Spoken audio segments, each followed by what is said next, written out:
Unit number 4 start करेंगे, जो कि है हमारे पास इन्वायरमेंट एंड फीडिंग रिलेशनशिप्स के ऊपर।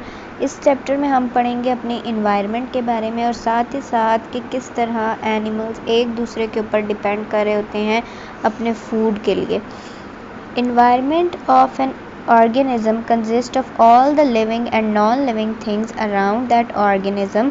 वो कह रहे हैं कि environment के अंदर जो कि एक organism का environment है उसके अंदर सारी living और non-living things जो हैं include होती हैं। These living and non-living things affect the life of organism in one way or the other। और वो कह रहे हैं कि ये जो living और non-living things हैं ये किसी ना किसी तरह से उस organism की life को affect कर रही होती हैं। We have learned in class 6 that organisms live where they can have their needs met। वो कह रहे हैं कि हमने क्लास 6 के अंदर पढ़ा था कि ऑर्गेनिज़म्स वहाँ पर रहते हैं जहाँ पर उनकी तमाम ज़रूरियात जो हैं वो पूरी हो रही हों। All the organisms depend on each other and on non living things in the environment.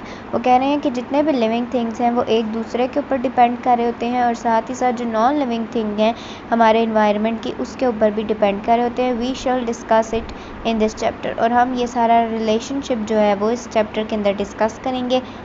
सबसे पहले हम इकोसिस्टम को डिस्कस करते हैं कि इकोसिस्टम क्या है।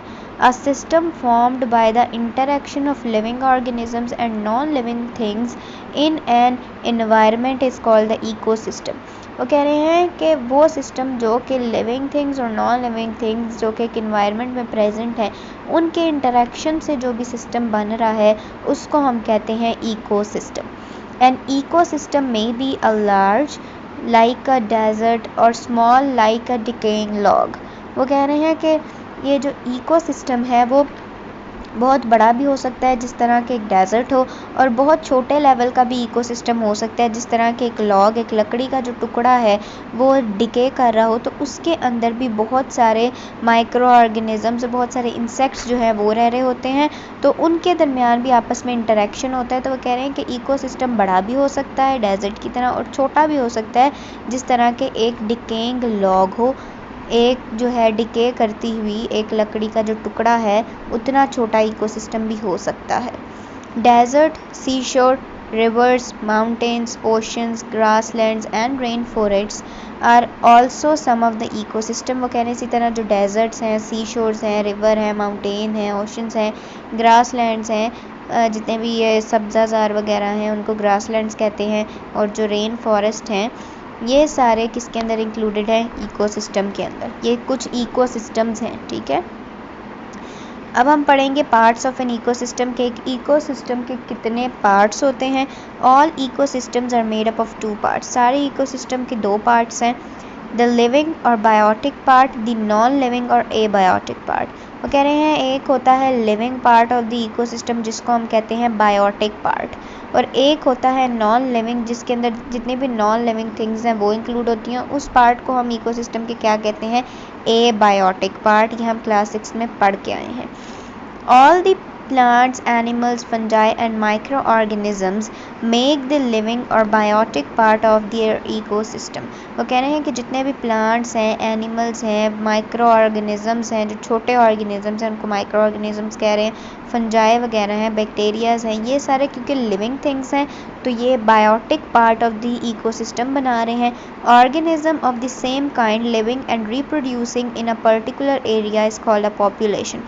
वो कह रहे हैं कि जब एक ही तरह के ऑर्गेनिजम्स एक जगह पर रह रहे हों और रिप्रोड्यूस भी कर रहे हों, मतलब कि ऑफस्प्रिंग्स, चिल्ड्रन भी पैदा कर रहे हों तो एक इसको हम क्या कहते हैं, पॉपुलेशन कहते हैं, ठीक है।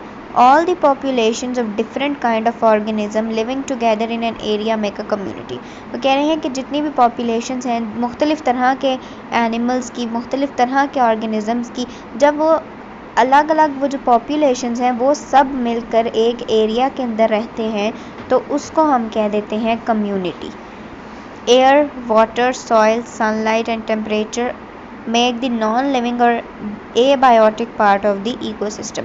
वो कह रहे हैं जो एयर है, वाटर है, सॉइल है, सनलाइट है, ये सारी चीज़ें जो हैं मिलकर नॉन लिविंग पार्ट यानी abiotic part of the ecosystem बनाती हैं। नेक्स्ट हम पढ़ेंगे डिटेल में हैबिटेट को कि हैबिटेट क्या है। The place where an animal और plant lives and reproduce called the habitat. वो जगह जहाँ पर एक जानवर जो है, एक एनिमल जो है वो रहता है या कोई प्लांट जो है वो रहता है और जहाँ पर वो रिप्रोड्यूस करता है यानी अपने ऑफस्प्रिंग्स जो है वो प्रोड्यूस कर रहा होता है, उसको हम कहते हैं कि ये उस एनिमल का हैबिटेट है। अ habitat provide the things an organism need, और जो हैबिटेट है वो उस ऑर्गेनिज्म को जो चीज़ें चाहिए उसको वो प्रोवाइड कर रहा है। That is the food, water, shelter etcetera, जो कि हमारी नेसेसिटीज़ में क्या क्या चीज़ें शामिल हैं। फूड है, वाटर है, हमें शेल्टर की ज़रूरत है, ये जो रहने के लिए हमें शेल्टर की ज़रूरत तो है, तो ये जो सारी चीज़ें हैं ये कौन प्रोवाइड करता है हमें, हमारा habitat. Many population of organism live in each habitat, बहुत सारी पॉपुलेशन जो है